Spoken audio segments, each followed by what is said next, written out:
The teacher made a birthday present for her student. But when she arrived at the girl's home, the woman saw something strange and found it hard to believe what was happening.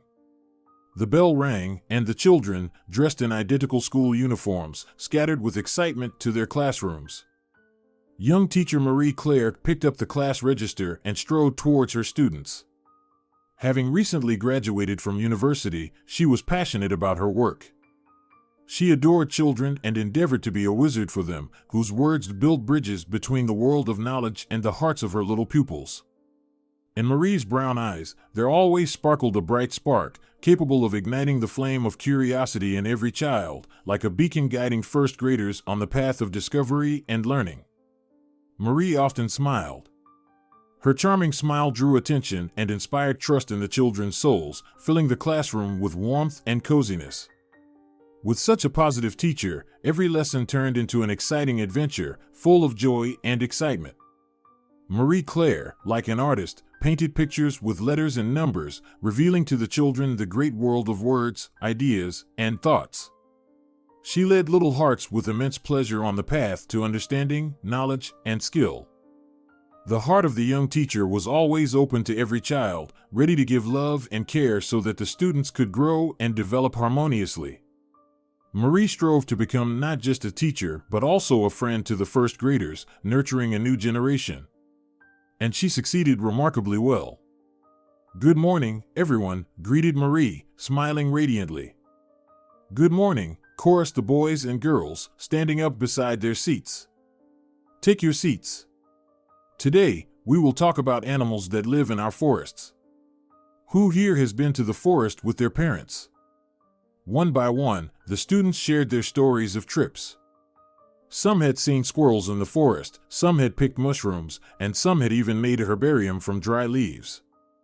Marie Claire's gaze fell on one of the girls. She was looking sadly at her classmates and saying nothing. "And you, Alice? Have you been to the forest this autumn?" Marie inquired. "We don't have a car," Alice lowered her eyes, ready to cry. "So, we don't go out of town. We only go to the park sometimes." Laughter spread across the class. "Kids, this is not funny," the teacher warned. "Okay, Alice. Then tell us about the park." "Last weekend, my mom, Dad, and I walked in the big city park. There was also a lake, but Dad called it a pond," the girl timidly began. "First, we bought some nuts and fed the squirrels with them. Then I got ice cream, and I accidentally stained my jacket. But Mom didn't scold me. We laughed a lot and collected beautiful leaves." "Big deal." "A park," scoffed one of the boys. "We went to the sea last summer, and I saw a jellyfish and a crab there." "Hey, Christopher," a girl named Emily turned to the rough boy. "I've been to that sea 100 times. I've seen wild monkeys, fed giraffes, and sailed on a yacht. So, don't brag about your crabs." She wagged her finger at the boy. "And don't tease Alice. Maybe she hasn't been to the sea, but she and her mom and dad have a great time in the park." The teacher watched the children with interest and never ceased to be amazed by the friendship between Alice and Emily. These girls seemed to come from completely different worlds and shouldn't have had anything in common, but they got along perfectly and spent all their free time together. Alice's parents couldn't boast even an average income. Her mom worked in a small district library, and her dad was a car mechanic. The family barely made ends meet, but Alice was always surrounded by love and care. Emily, on the other hand, was bathed in luxury from birth, brand-name clothes, the most expensive toys, trips to exotic countries. Her mother was in charge of styling local celebrities, and her father headed one of the region's largest IT companies. But to the relief of those around her, the girl didn't suffer from selfishness or inflated self-esteem. Emily grew up as a kind and compassionate child, always ready to lend a friendly shoulder to her loved ones. The cheerful sound of the school bell announced the beginning of the break, filling the corridors with laughter and chatter. Among the crowd of students in identical uniforms stood out two friends, Alice and Emily, tireless and always smiling. Emily, with her fiery red hair, always attracted attention. She was a torrent of ideas, fun, and adventures. Sparks danced in her eyes, like fireflies in the summer twilight. Emily's boundless energy and carefree spirit were contagious, especially to her friend. Alice, on the other hand, remained quiet and mysterious. Deep wisdom and understanding were evident in her blue eyes, as if the girl were much older than her years. But together with Emily, she bloomed like a flower in the sunlight. Her calmness and composure complemented her friend's boundless energy. The girls settled in a corner of the corridor, where they usually discussed their plans and games. Laughter and jokes floated in the air like a melody created by two inseparable souls. "Don't worry, Alice," Emily said, patting her friend on the shoulder. "Don't pay attention to that show-off Christopher." "I try," sighed Alice. "I love my mom and dad very much. But sometimes I feel sad because we can't have ice cream every day or go to the movies. And we can have ice cream every hour if we want, but, you know, collecting colorful leaves in the park by the lake is much more interesting. My mom and dad never did that with me." When the bell rang again, signaling the end of the break, Alice and Emily hugged and headed to class, knowing that their friendship was as unshakable as a rock in the turbulent ocean of school worries. Together, the girls were unbeatable. "Excuse me, Marie Claire. May I come in?" Emily asked, lowering her eyes apologetically. "Emily, this is the 4th time you've been late this week. What's going on with you?" the teacher replied sternly. "I overslept by accident." Marie Claire glanced at her student. The girl's school uniform looked untidy, her curly red hair was carelessly tied up, not braided as usual. The teacher decided not to ask questions in front of the whole class, but began to watch the girl closely. "Come in, sit down." Emily walked to her seat, dragging her feet wearily. Marie watched her closely but didn't say anything else. The bell rang again, and the teacher asked the students to leave the classroom, but told Emily to stay. "How are you feeling, dear? You look very pale. Maybe I should take you to the school doctor?" Marie spoke gently. "No need. I'm fine. Just a little tired," the girl replied. "Are you sure? Do you want me to call your parents and ask them to take you home?" "Home?" Emily's eyes widened in fear for a moment. "No, Marie Claire. It's not necessary. I'm really fine." "Well, okay," the teacher nodded cautiously. "But if you feel unwell, tell me immediately." "Okay," the girl promised. The bell rang again, and the noisy class returned to the classroom. Marie Claire began the lesson, where, as always, an atmosphere of innocence and wonder prevailed, and every moment was filled with magic and discovery for the students. The teacher, radiating kindness, stood in front of the class, explaining numbers and arithmetic to the first graders. Her voice sounded like music, calming and inspiring. Marie listened carefully to each of her students, understanding that every thought in their little heads could turn into a treasure for the future. The first graders listened to Marie with enthusiasm in their eyes, their faces shining with the joy of discovery and new knowledge. Everyone except Emily. Marie Claire looked closely at the girl. There was no trace of her mischief and restlessness. Emily stared out of the window absent-mindedly, her thoughts anywhere but in class. Winter enveloped the big city in its white blanket. Streets, usually bustling with bright lights and activity, were now drowned in silence and tranquility. Snow fell gently to the ground, turning the urban landscapes into scenes from fairy tales. Tall buildings, like white giants, towered over the roads and sidewalks, while reflections of lights and neon signs on the snow created a magical glow, like lights on a Christmas tree on a festive evening.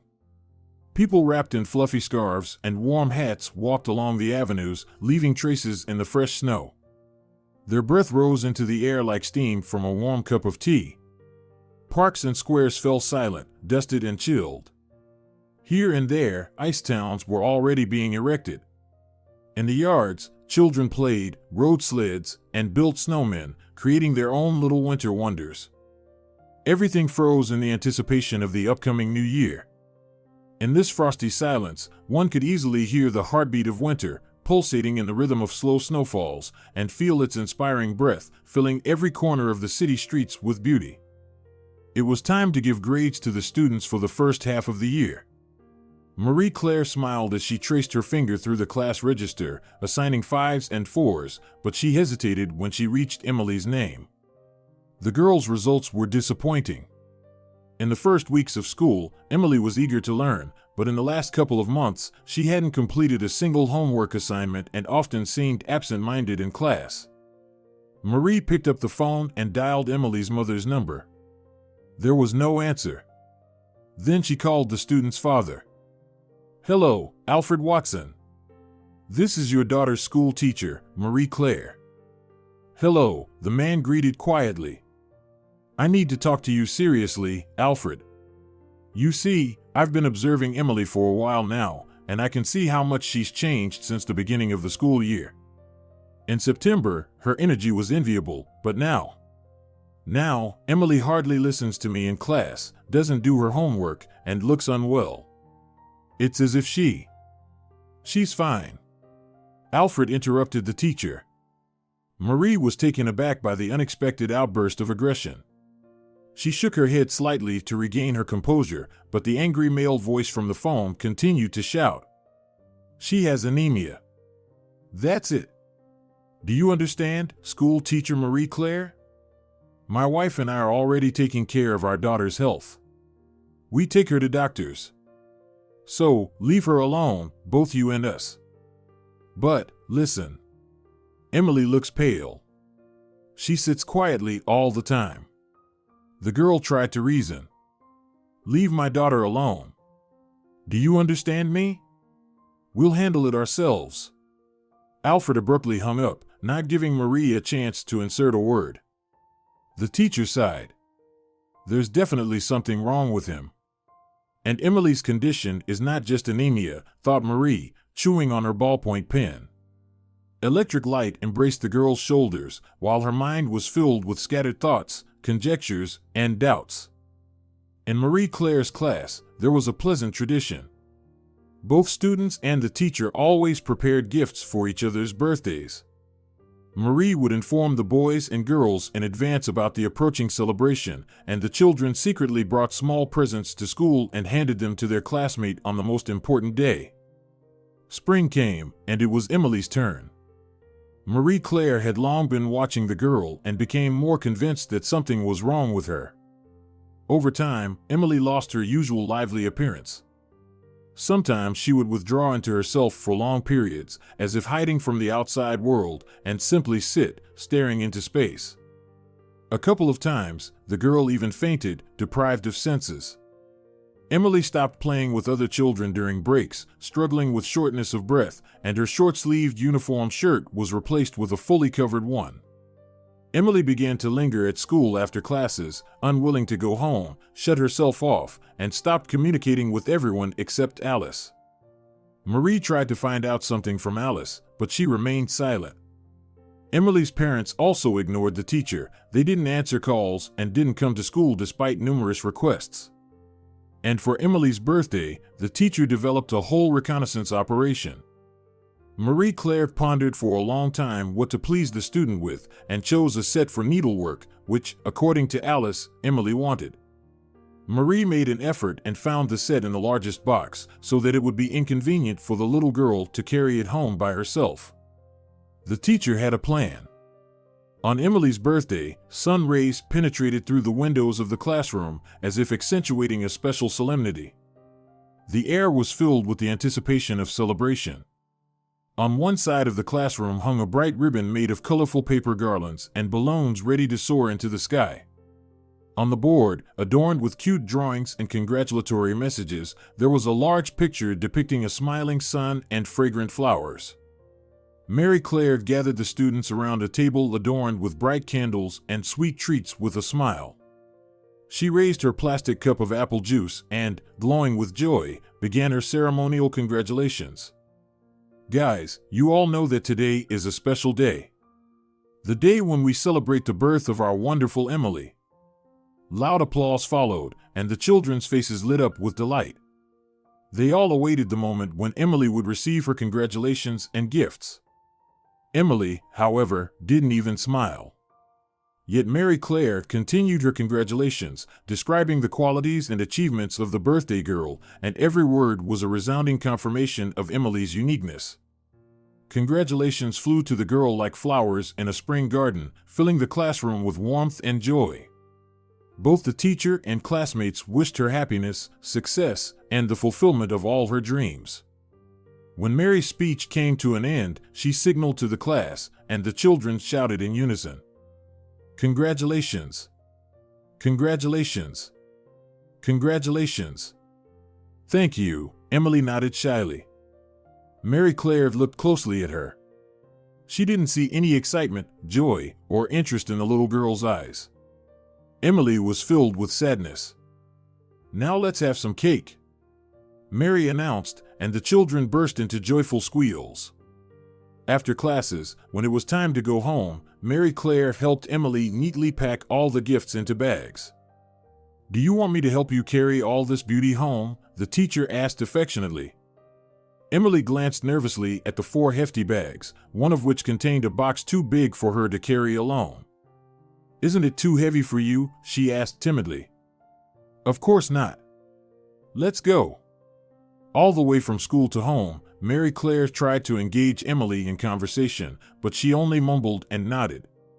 They walked down the street, enveloped in the captivating scent of blooming trees, like characters from a spring fairy tale. The graceful girl walked as if dancing to the light accompaniment of nature. Mary's unruly bangs played in the wind, decorating her face with soft cascades, and in the teacher's eyes sparkled a spark of life and inspiration, like a star illuminating the path ahead. Next to her walked Emily, small and incredibly charming. Her curly red hair swayed joyfully with each step, like a bunch of spring flowers. But Emily was lost in thought again, paying no attention to Mary. "Hello, sweetheart," Emily's mother whispered when she opened the door. "And who's this?" the woman added excitedly, seeing the teacher, and started adjusting the hem of her loose sweater nervously. "Hello. My name is Mary Claire. I'm Emily's school teacher. She was congratulated in class today, and I decided to help her bring the gifts." "They're heavy," the girl blurted out. "May I come in?" "Good day. I'm Linda." Linda Watson, the woman looked Mary up and down and reluctantly nodded. "Come in." Mary took off her shoes, entered the apartment, and found herself in a world of exquisite luxury and abundance. Every item sparkled with the shine of wealth. The walls of the living room were adorned with works of art. Each painting or sculpture seemed to tell its own story, coming to life under Mary's admiring gaze. But the girl's eyes caught several empty spaces where something had clearly hung before. With the hostess's permission, she walked further. In the hallway and other rooms, flowers and plants stood like living pictures of nature, bringing freshness and pleasant aroma. The furniture boasted exquisite design and impeccable quality. Soft sofas and armchairs invited relaxation and comfort, resembling clouds in the heavenly paradise. Rugs and cushions added a touch of coziness and warmth, embracing anyone who entered the home.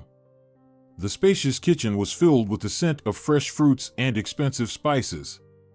Granite countertops and luxurious appliances spoke of the residents' commitment to quality and sophistication in everything.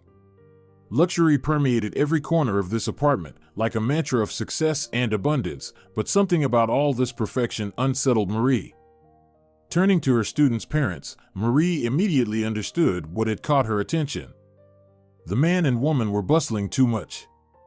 They followed Marie everywhere, whispering, exchanging glances, and constantly fidgeting with their clothes with restless fingers. Their gazes darted around the room but never once met the teacher's eyes. "It's very cozy here. Can I use the restroom?" Marie asked. The hosts exchanged nervous glances and hesitated. "Well, go ahead. Our restroom is over there," Emily's mother, Linda Watson, pointed to the pristine door at the end of the hallway. Marie entered the room and locked the door behind her. The restroom seemed like an oasis of relaxation, adorned with marble and gold. In the corner, a large bathtub with hydro-massage beckoned, silk robes and towels hanging nearby. Against the opposite wall stood a washing machine, with a wicker-covered laundry basket beside it. "What's this?" Marie muttered, seeing a soiled rag in the basket. Suddenly, as if struck by a revelation, she decided to pull out the rag that had caught her attention. Marie unfolded the crumpled cloth and horrified to discover it was a child's shirt, splattered with bloodstains running down the back and imprints on the front. A chill of fear and concern ran down Marie Claire's spine. Suppressing her emotions, she carefully tucked the dirty shirt under her sweater and headed to Emily's room. "Thank you for your hospitality," Marie exclaimed as she exited the bathroom. "But I must be going now. I want to say goodbye to Emily. Could I have a moment alone with her?" she chirped. After all, it's Emily's birthday today. Alfred and Linda gave her worried and extremely displeased looks, but they didn't object. Marie entered the child's room and gently closed the door behind her. Emily's room resembled an illustration from a tale about a little princess. In a different atmosphere, Marie's heart would have been filled with warmth and magic. But not now. The guest looked around. Bright pictures of fairy tale characters adorned the walls, like living invitations to the world of fantasy and adventure. The partially open wardrobe was filled with lavish dresses and colorful costumes, resembling a collection of the most luxurious ball gowns and party outfits. In the corner stood a small play area, where Emily could spend hours playing with her favorite dolls and toys. Soft rugs lay on the floor, decorated with patterns and images of animals from the Enchanted Forest stories. The bed, adorned with lace and embroidered pillows, seemed like a place where the most incredible dreams and children's fantasies came true. Along one of the walls stood shelves filled with books, opening the gates to the world of adventures and knowledge. Everything in this room exuded joy and warmth. It was a place where time stood still, and fairy tales became reality, like magic filling every corner of a child's soul. It was. Until Marie discovered the bloodied shirt. The gaze of the guest at the house fell upon Emily, who stood motionless by the window like a wooden figure. The teacher cautiously drew the girl's attention to her t-shirt and asked Emily to turn around and lift her home sweater. The student hesitated for a moment, but then her facial expression changed abruptly. Emily turned around, lifted the sweater, and froze. Marie Claire gasped silently. The entire back of the little girl was covered in bruises. Some were already healing, covered with rough scabs, while others were still bleeding, staining her clothes. Marie covered her mouth with her hand to keep from screaming and barely held back the surge of salty tears. The girl took a deep breath, then exhaled. She photographed Emily's emaciated and disfigured back, signaled to the student to remain silent, and nodded slowly, promising to help. "Thank you for your warm welcome, Alfred and Linda. Unfortunately, I have to go now. See you." Marie Claire tried to speak friendly and casually. The girl waved to the Watsons and left the apartment. Waiting for the characteristic click of the door, she ran as fast as she could to the nearest police station. The frightened young woman dashed through the streets. The spring wind tousled her hair, and her breath was interrupted by sharp gusts. Marie Claire's eyes burned with determination and courage, while her flushed face expressed excitement and determination. Her heart beat so fast it resembled the rhythm of a drum calling for action. With each step, Marie felt the spring air fill her lungs with the fresh breath of new life. The last snow melted under her feet, and the first buds on the trees above her head unfolded, as if symbols of impending change. Marie carried not only her own anger and fear, but also hope for justice. Her steps became more confident, her movements clearer, her sighs deeper. Approaching the police station, Marie felt tension fill her body, as if she were preparing for battle. But in her heart burned the fire of determination and faith that good would prevail, for it was always stronger than evil. Marie Claire entered the police building, ready to face all obstacles in her path. Her voice sounded confident and loud, and her eyes sparkled with fire. "Hello. I want to report child abuse." The gazes of the uniformed people sitting behind large desks with piles of papers and folders instantly turned to the breathless girl. "We're listening to you," one of the policemen said slowly. "My name is Marie Claire. I am an elementary school teacher. I have a girl in my class, Emily Watson.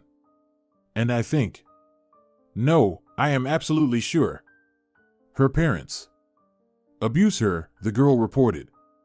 "How do you know that, Marie Claire?" I was just at their house and found this." Marie pulled out the child's t-shirt from under her clothes and tremblingly handed it to the law enforcement officers. Two men and a woman in uniform widened their eyes. Maybe I shouldn't have done this, but I couldn't do otherwise. I stole this shirt." Tears ran down Marie's cheeks. "How did you steal it?" the woman in uniform asked. "I asked to use the bathroom and found the shirt in the dirty laundry box. Then I went to Emily's room and she pulled out her phone from her bag. Here." The girl showed the law enforcement officers distressing photos of the child's back. The police officers didn't hesitate. They took the teacher with them as a witness and went to the Watsons' house. At the moment of the arrest, the atmosphere was tense, as if before a storm. Emily's parents looked at the police officers with wild, animal-like eyes. Linda and Alfred Watson's faces were filled with anger, pain, and madness. Their gazes flashed with shadows of horror and despair, as if they saw something terrible beyond this world. "You don't understand. They came for us. They will come for you too. They are coming for all humanity." Linda screamed in hysterics. "We didn't do anything. We just want to save our souls. You're all fools. They will come for you. They will come. And then it will be too late." Alfred echoed her. Their words sounded like cries of desperation in the dark labyrinth of the night, foretelling something dreadful and inevitable. They struggled, screamed, and tried to fight. And little Emily stood in the hallway, watching what was happening with some relief. The girl not only didn't cry but even smiled. Barely noticeably. With the corners of her lips. "Everything will be fine now," whispered Marie Claire and hugged Emily by the shoulders. "I know," the girl nodded calmly. "Thank you so much." Amidst the sounds of a pounding gavel, the secrets veiled by darkness and the expensive entry door of the Watsons' apartment were laid bare in court. It was revealed during the proceedings that Alfred and Linda had spent 3 long years ensnared in the clutches of a dangerous cult. Their lives were governed by strict rules and repulsive ancient rituals, with freedom becoming an unattainable dream. They spent all their hard-earned money on the needs of the community, gradually selling antique paintings from their home and household appliances. The Watsons rigorously observed fasting, subjecting themselves and their daughter to it, ignoring Emily's physical and mental exhaustion. For Linda and Alfred, the dictates of the cult became law, while their love and care for their daughter drowned in the abyss of their religious fanaticism. It's hard to imagine the horrors little Emily endured. Yet, surprisingly, the girl endured interrogations, examinations, conversations, and court proceedings stoically. She began to eat properly and quickly regained her strength. Of course, Emily Watson was far from her former self, but the girl transformed with each passing day. Alfred and Linda were sent behind bars. The fire of their madness left traces of destruction and loss. But for Emily, a new chapter of life began. Unexpected and convoluted, like a maze of mysteries, yet with a bright light at the end of the dark tunnel. The first ray of hope came in the form of friendship, tightly woven with schoolmate Alice. Her parents, though living modestly, warmly welcomed Emily into their care, like gentle sunlight warming a lost traveler. While documentary formalities were being sorted out, Emily lived with Alice's family. The girls went to school together, did homework, and played in the yard. But soon, Sarah Watson, Emily's biological aunt, returned to town. Like a guardian angel, she enveloped her niece in love, feeling guilty for the actions of her younger brother, Alfred. Sarah obtained guardianship and took the little girl under her wing. Sarah's eyes radiated kindness and care, like headlights in the dark night, promising salvation from any storm. Thus, Emily found her way home, not resembling the previous one, but filled with love and understanding. Her heart found refuge in the arms of those who opened their doors, like the last flower in a world of decay and oblivion. The cult's flame, ignited in darkness, was extinguished. All its members were sent to prisons and psychiatric hospitals.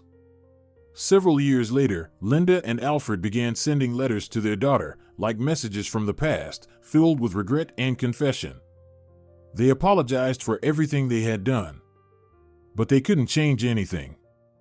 Emily agreed to meet her parents several times, but only accompanied by her Aunt Sarah, who was her reliable guide in the world of doubts and hopes. With each meeting, forgiveness blossomed in the girl's heart, like a velvety petal of a flower unfolding after a long sleep. Emily understood that her parents were just prisoners of the cult looming over them like a dark shadow. But, like a wise sailor aware of the dangers of the sea, Emily warned that she wouldn't return to the family after her parents' release. The souls of Linda and Alfred, like bonds of the past, were too heavy for her. The parents, humbled by the greatness of forgiveness and the determination of their grown-up daughter, accepted her decision as the final act of their family drama, remaining in memory. Young Emily stepped into her new life boldly and resolutely, like a traveler ready to embark on uncharted distances. Before her lay the pages of her own unwritten book, where every moment was an opportunity for new discoveries. Emily felt the power of change within herself, like a fresh wind penetrating through all obstacles. The girl confidently moved forward, as if guided by a magical foresight that gave her the key to new possibilities and prospects. Emily knew that many trials and tribulations awaited her, but she wasn't afraid because she was prepared for this new beginning, surrounded by people ready to help and support. In the heart of the little girl, hope for the best had taken root, and Emily tried to make her new life bright and memorable. She seized every opportunity and wasn't afraid to move forward, facing the world with an open heart. The name of the elementary school teacher, Marie Claire, flashed in newspapers and news broadcasts like a melody that filled people's hearts with reverence and admiration. Marie seemed to society like a heroine stepping out of the pages of a book to bring light and hope to those in need. Yet behind the noble facade was an ordinary young woman whose heart melted with warmth and care. Her only desire was to restore joy and carefreeness to her student, to bring back the mischievous and rosy-cheeked girl that Emily had always been. And Marie succeeded in doing so. Attention and care may seem like simple and ordinary words, but they hold incredible power and significance. Being attentive to others, listening to and understanding their needs, is not only an expression of kindness, but also a way of building strong bonds and providing support in difficult times. When we pay attention to others, we allow them to feel important and respected. This creates an atmosphere of trust and understanding that fosters the development of deep and meaningful relationships. Caring for the people around us is not just an expression of empathy, but also an understanding that each of us needs support and assistance. Small acts of kindness and attention can be decisive in someone's life, bringing warmth and light into a world often dominated by coldness and indifference. Helping people around us is not only about giving them our time and attention, but also about making the world a little better every day. After all, it is in the little things that the power lies, capable of changing the course of events and bringing joy into the lives of others. But knowledge, skills, and abilities don't come from nowhere. They are taught and learned. In a world where every day is a new adventure, where every moment is a lesson, among the multitude of faces and voices, a teacher always stands out like a bright light in the darkness. They are the guides of wisdom and knowledge, inspiring their students to great deeds and achievements. A good teacher is not a source of information, but a wise mentor who sees potential and talent in each student, ready to blossom under their attentive guidance. A good teacher knows how to inspire, motivate, and support, giving their students hope and belief in themselves with their words and example. They create an atmosphere of trust and respect where every student feels important and unique. Moreover, a good teacher is a friend, ready to listen, understand, and help in difficult times. They build bridges into the hearts of their students, connecting them with the world of knowledge and opportunities. Their lessons are remembered not only for the knowledge they impart, but also for the inspiration they bring. A good teacher imparts not only knowledge about the world, but also teaches how to live, how to move forward with an open heart and a clear mind, striving for success. A good teacher is an art and magic that transform the lives of their students. They embody the ideal that all teachers, mentors, instructors, and educators aspire to. And after the synonym of the good teacher became the name Marie Claire.